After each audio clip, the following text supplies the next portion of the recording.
Hello, everyone, and welcome to this AnaBios presentation. My name is Chris Mathis. I'm the Chief Commercial Officer of AnaBios, and it's my pleasure to be the moderator today for this webinar. Before I introduce our speaker, I'd like to tell you about AnaBios. I want to make sure everyone on the call knows who we are. We are a unique contract research organization and biotech company based in San Diego.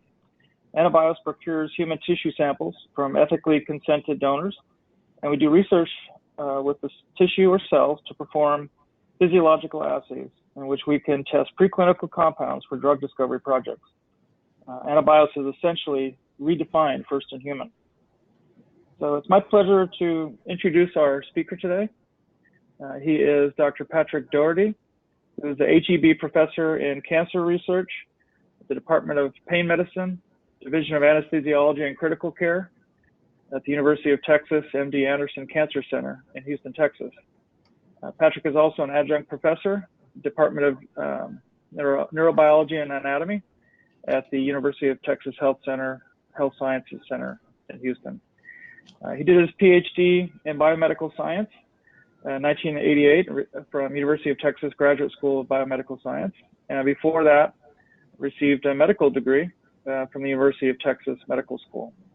So at AnaBios, we've had the pleasure of collaborating with Dr. Doherty in the past, and I've enjoyed interacting with him at pain-related research conferences over the years.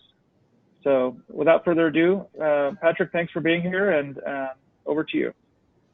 All right, absolutely. Thank you. And thank you for everyone that's in attendance.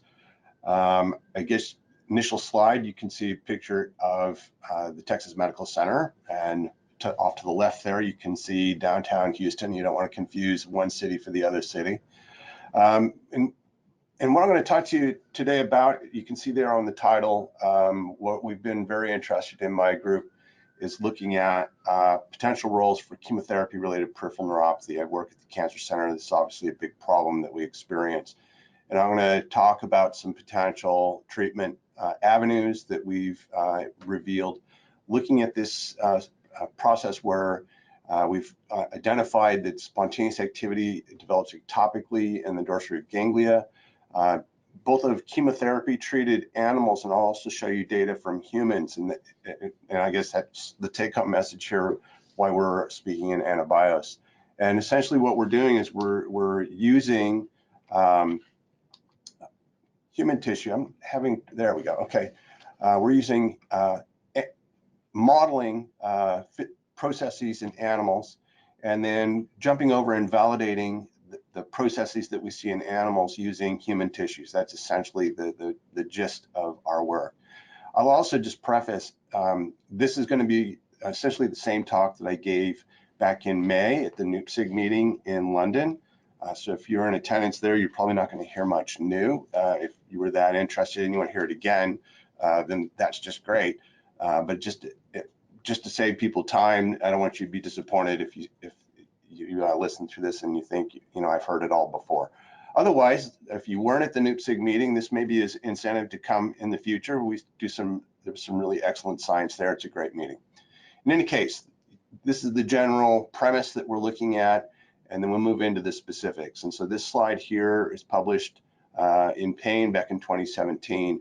And what we've done is we've excised and then dissociated dorsal root ganglion neurons from animals that we've treated with Taxol.